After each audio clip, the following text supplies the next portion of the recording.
Buenas tardes, profesor.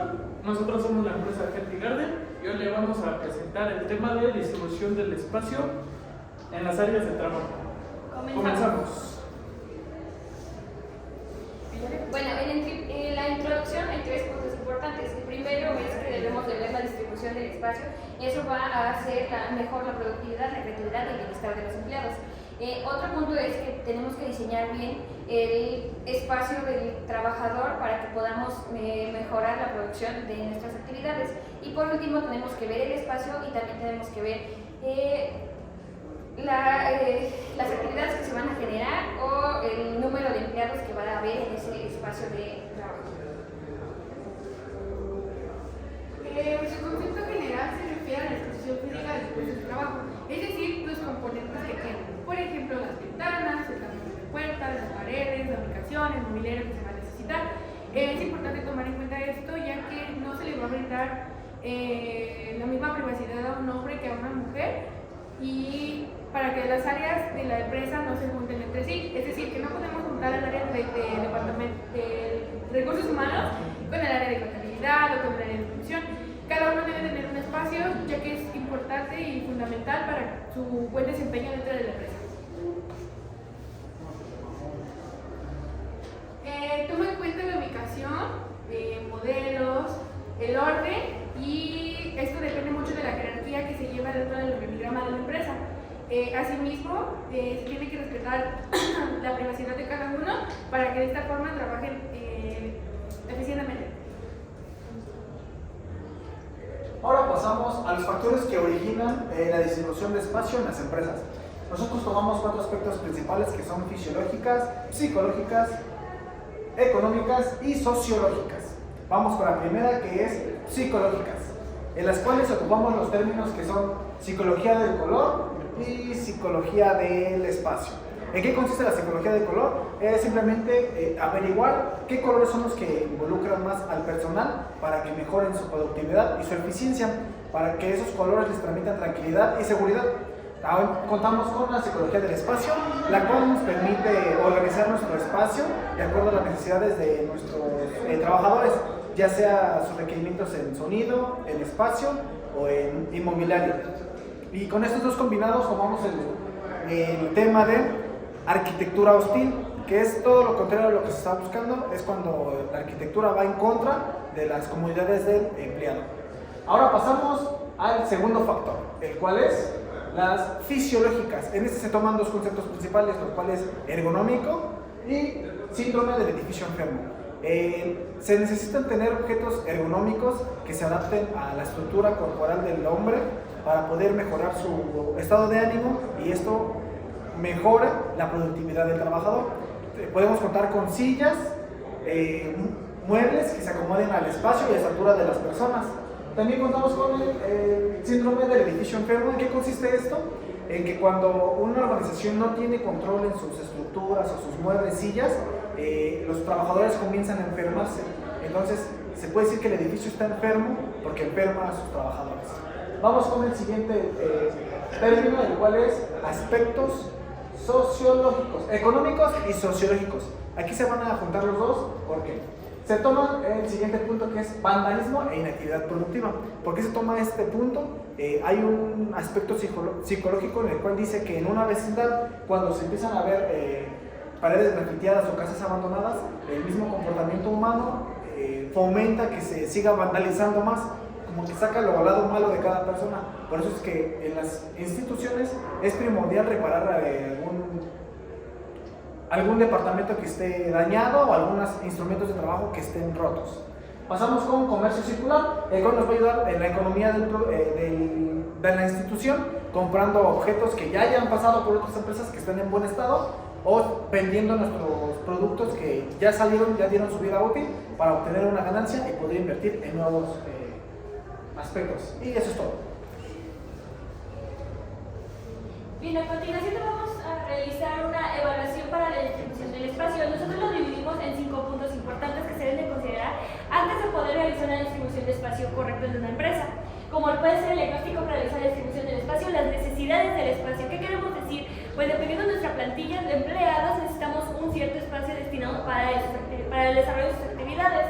la lista de mobiliario y equipo, necesidades por área. Tenemos que identificar exactamente cuáles son las necesidades del área de producción, de marketing, de finanzas, entre otras áreas que vamos a desarrollarnos para que tengan el equipo necesario para desarrollar un mejor trabajo. El otro punto es la plantilla de personal, proyección de instalaciones. Debemos tener un control total de nuestra plantilla de empleados debido a que tenemos que colocar exactamente cuántos empleados están destinados a cierto equipo mobiliario o qué herramienta van a necesitar. También a futuro si nuestra plantilla va a incrementar o no. La distribución actual del espacio, el espacio disponible, como lo hemos hablado, necesitamos un espacio correspondiente para todas nuestras áreas. No podemos hacer que todas las áreas estén enfocadas en un solo punto teniendo más espacio para cada una. Cada una necesita desenvolver sus actividades de una forma correcta. Tenemos la asignación de personal por equipo y por unidad, según las necesidades. Ya sea que si en un escritorio se necesitan dos equipos de cómputo, pueden estar 12 trabajadores ahí mismo.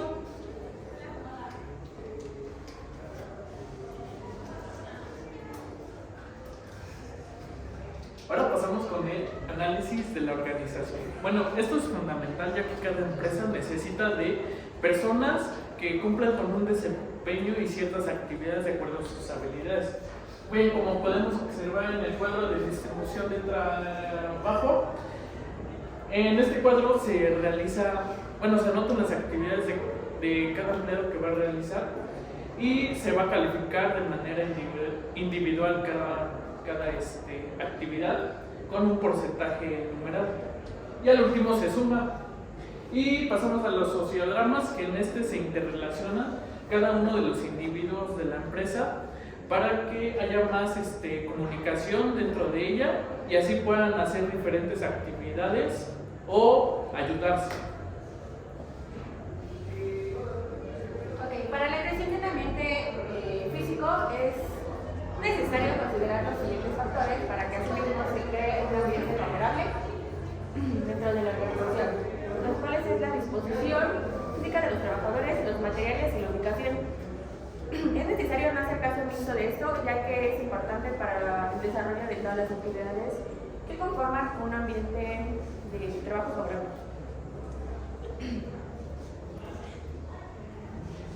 Ok, es necesario satisfacer las siguientes necesidades, las cuales son 5, para así poder evitar el efecto provocado por los factores ambientales. El primero es la iluminación. Este debe de ser una iluminación difusa para que no haya contrastes o sombras en la cual afecte.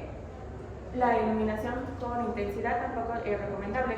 Por ejemplo, las actividades que requieran de una luz natural, por ejemplo, lo que es el dibujo, la contabilidad, entre otras actividades, las cuales se hacen normalmente uso de la mano derecha, es mejor emplear la luz natural del lado izquierdo para un mejor desarrollo de estas mismas.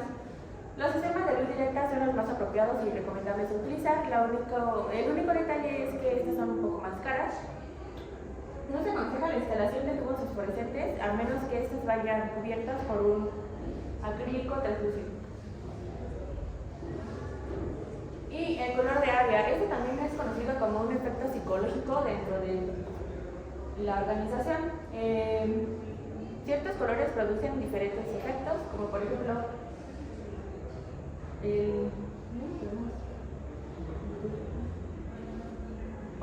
el color blanco no es recomendable utilizarlo en superficies en las cuales tengamos una luz directa muy intensa, es mejor emplearlo en los techos. Los tonos que tienen a violeta, gris y rojo no son recomendables. Y los colores que tienen a verde claro o azul dan un efecto de frío, por lo tanto son más recomendables utilizarlos en zonas en los cuales existe como que más calor. Los colores que tienen a crema beige tienen un efecto psicológico de calor, por lo tanto es mejor emplearlos en zonas en las cuales son un poco más frías. La temperatura ambiente, en esas imágenes de temperatura ambiente es recomendable utilizarlo para actividades de administración entre los 18 y 22 grados Celsius, y esta se recomienda utilizar o cambiarlo 3 veces por hora. La insonorización, también forma parte de los efectos psicológicos, y estos son básicamente todos los ruidos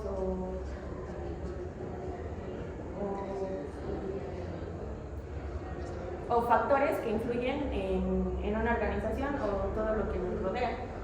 Por eso es recomendable utilizarlo mejor, emplear un material mucho mejor para un mejor desenvolvimiento de las actividades, las cuales podrían ser los paneles de fieltro y cartón perforado, entre los pavimentos de materiales amortiguadores de ruido y entre otros. Y por último tenemos el mobiliario de trabajo. En estos tiempos es más conocido el mobiliario de trabajo que existe en el mercado, en el cual tenemos que analizar y adecuarnos a las necesidades del trabajador. Esto quiere decir que obviamente vamos a poner el mobiliario adecuado a cada trabajador sin que éste se exceda en su oficina o en su espacio con mucho mobiliario. Los cuales se consideran los siguientes factores o los siguientes puntos, que es la disminución del número de cajones y la ubicación, así como los compartimentos. Esto es necesario porque pues muchas veces la oficina o el espacio lo llenamos de muchos mobiliarios en las cuales pues no son necesarios para su desarrollo. El manejo de conjuntos modulares, la ubicación de los cajones, los asientos, por ejemplo, si en este caso deben de ir a una cierta medida dependiendo a su escritorio, y el mobiliario y equipo de uso común en general. Yo les voy a hablar sobre las previsiones de necesidades futuras. Esta es la segunda etapa que constituye el plan de elaboración de la distribución de espacios. En la primera tenemos la organización. Aquí se va a ver cómo va a influir las decisiones de los altos mandos o de los superiores, el cómo aumentar la producción, el ir modificando los sistemas de transportación. Todo ese tipo de cosas van a influir en las necesidades que va a tener una empresa. ¿Esto qué quiere decir? Que dependiendo, por ejemplo, que una empresa necesite más producción, van a necesitar más empleados, pero entonces su empresa no tiene la capacidad suficiente de poder tener más personal. En la segunda tenemos el procedimiento. Aquí se va a representar mediante diagramas de flujo, diagramas de programación de computadoras o diagramas de distribución de espacio y matriz de especificaciones o requerimientos de espacio. La tercera es el mobiliario. Aquí va a incluir las necesidades de un nuevo mobiliario y equipo, cómo van las medidas que van a tener los mobiliarios. Por ejemplo, que una empresa va a comprar nuevos escritorios. Tiene que tener en cuenta todos los detalles, desde las medidas, si va a entrar o no por una puerta, si tiene las distribuciones correctas para poder establecerse dentro de un área. Si no, eso puede presentar dificultades. La siguiente es el personal. Es importante cómo la cantidad de personal que se va a contratar o no va a influir dentro de la distribución del espacio. Aquí se tiene que tener en cuenta y se debe de considerar la cantidad de personas que se van a contratar o que en un futuro se pueden llegar a contratar más para poder distribuir todas las áreas dentro de la empresa. Y también tenemos la estimación de la superficie requerida. Aquí se va a sacar al multiplicar el total del personal por el número de espacio que se le va a brindar dentro de un área. Es el personal por el total de espacio que va a ocupar, así se va a sacar la estimación de la superficie requerida. Y el inventario del personal actual y necesidades de espacio, se requiere hacer un checklist en el cual se van a anotar todas las necesidades del mobiliario o del personal y se tienen que anotar los datos relativos o los puestos de la cantidad que se vayan, o los puestos de cada cantidad.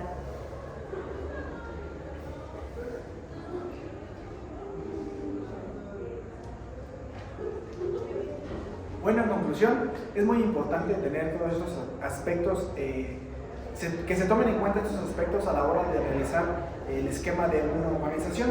Me refiero al esquema de cómo se va a organizar la estructura de la empresa para poder repartir los espacios de los trabajadores según su área y sus necesidades. Eso es todo. Muchas gracias.